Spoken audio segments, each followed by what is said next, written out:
Hello there and welcome. Today I wanted to share a farm strat I've been running the last couple of days that is pretty useful for farming influence-based items.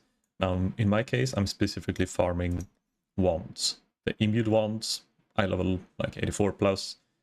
They're pretty easy to farm and you can get a lot of them in a short amount of time. Now this definitely works well on a Daughter for Shabi build, but it's not required. It's all you need are the idols, and technically you barely even need the idols, but they definitely increase the speed of the rate of finding these influence items. So the main concept is that you use a domination scarab of apparitions. This adds 2 shrines to your map that will be influenced of a respective redeemer. So you'll get Hunter, Warlord, Redeemer, or Crusader. In my case, I want Crusader and Redeemer. Now, what it does is it gives you a 5% chance of rare items converted to respective influence. Now, this scales on both two things, shrine duration and the shrine effect. So the 5% will go up to around 20-30%, depending on how much shrine effect you have. I currently have around 300% increase, so that puts me slightly above a 20% chance of items dropped converted to respective influence. Now, you can get 2 of these shrines with different influence at the same time, and I'm pretty certain it will like you split up. I don't know, I haven't done much testing to know how it works, but I'm pretty sure it's fine to just take 2 different ones. You'll drop both influences, and there's still going to be stuff that doesn't get converted. Then you want shrine duration, as you want these shrines to last for the whole map. Otherwise, you know, it's kind of a waste running it and only using it for half the map. It's also very beneficial to do it in an open map where you can run and pick up the shrines before you start killing stuff, if you really want to min-max the amount of influence items that drops in it. This is the strat I'm doing, and I'm running it in dunes, so it's pretty easy to just run around and pick up the shrines. I have high evasion, and I'm evasion stacking, and relatively tanky build, so I can just run in and not kill anything, except maybe a few hits if the mobs are in the way, because I don't have phasing all the time. Now, the other idols I'm using together with this, because the shrine effect you can find on the 1x2 idols, and the shrine duration you can find on the 1x1. I try to make sure I always have Deli Mirror and Beyond, but you don't need this, but if you are able to deal with them, it gives you more loot in general. And with the medium idols, the 1x2s, you have the shrine effect, preferably 35%, and I'm running increased variety of items dropped by Legion Sergeants. This will give you a decent amount of like just rare drops in the map, and if you're spamming Legions is pretty comfortable to run inside the Dunes map. If you're struggling, you could add, of course, more duration of the Legion, so you have longer time to clear the Legion, or you could farm something completely different that gives you a lot of rare items together with shrine duration and shrine effect. For my Conqueror's Idol, I'm using a few really good ones for shrine builds, but in general, the only ones I recommend, or the main things I recommend rather, for this is the Covenant Shrine, and the grants a random shrine effect whenever you take another shrine. The Covenant Shrine increases your damage taken, increases the quantity of quantity and variety of items dropped. This would be 50% quantity and then around 60% variety, I think, on a base effect. Now this shrine also, if you find it, scales with your shrine effect, so you will get around like 60 to 70 increased quantity of items dropped and 200-300% increased variety. That is a nice scaling together with the 1000 increased variety you get from the Legion monsters. You can see I have a 1016 variety from the Sergeants. Now, of course, when you have the Sergeant rarity, you always want to be running the Legion Scarab of Officers, because that will add 10 more Sergeants to your to the Legion itself. And then I try to get at least 1 extra Legion in, then I use the Legion on the map device, and then I make sure the idols give me an extra Legion.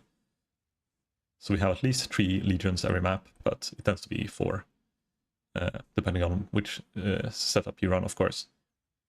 Then you have Beyond Scarab of Invasion, because I'm running Infinite Beyond and Delirium Mirror. So we get a bunch of extra monsters when we kill rare monsters, which we do get a decent amount of from the Legions. And then we run a Nemesis. This one will just additional modifiers to the monsters, which will in turn like make them drop more loot, more wands in this case.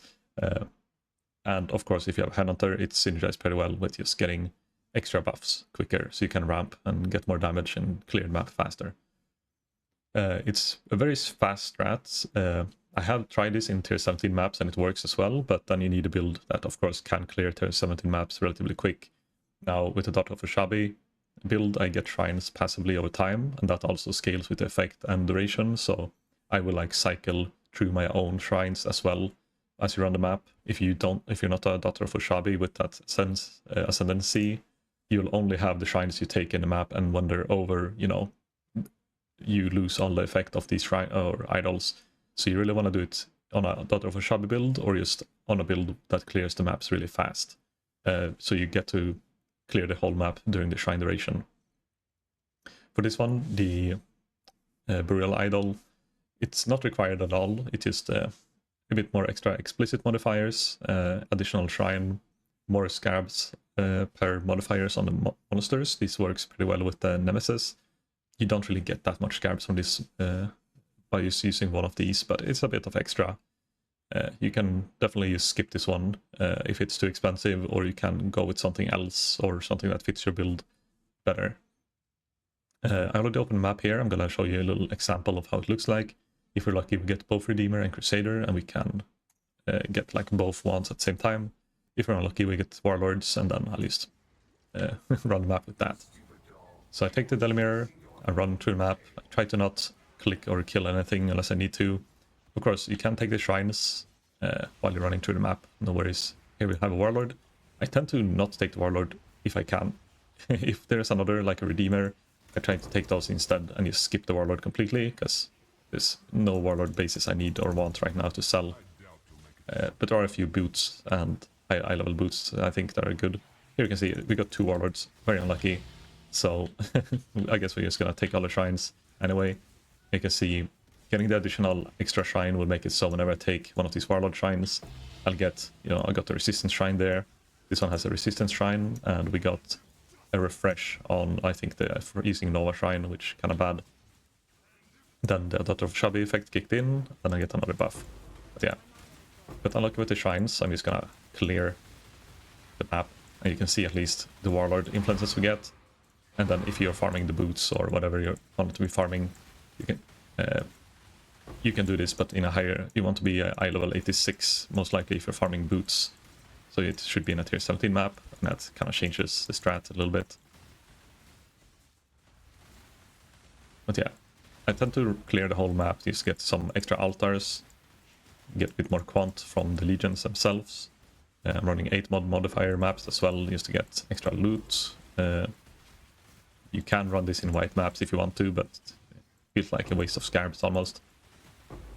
But if you know are struggling, or if you just want to test it out, you don't need to do it in a super UC map. Or if you're a solo self-found or a character that struggles to kill stuff quick, maybe it feels more worth to do it in a low investment map, all can go kind of style.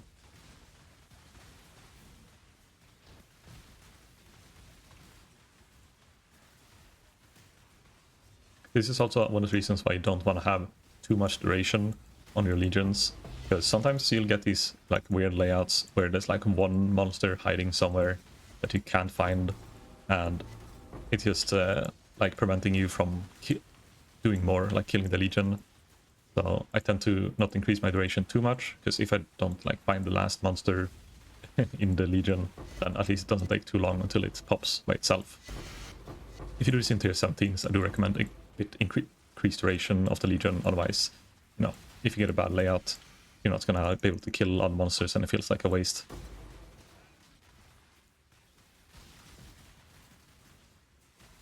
If you're like a wand build or something that had a bit more coverage that can shoot over edges, it definitely helps with legions.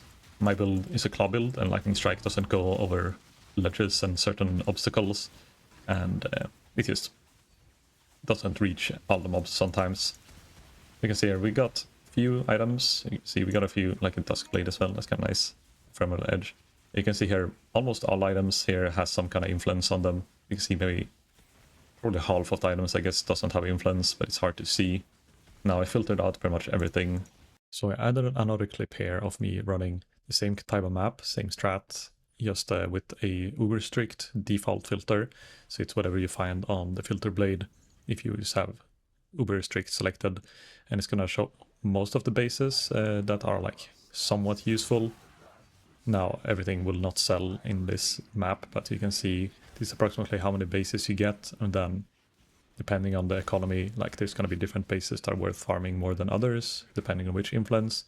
This map also I got unlucky and got double warlord here, but at least you're going to see like how much you get if you have one shrine. You can just imagine it's going to be twice the amount of rares dropping here that will have some kind of influence when you get two types of shrines at the same time.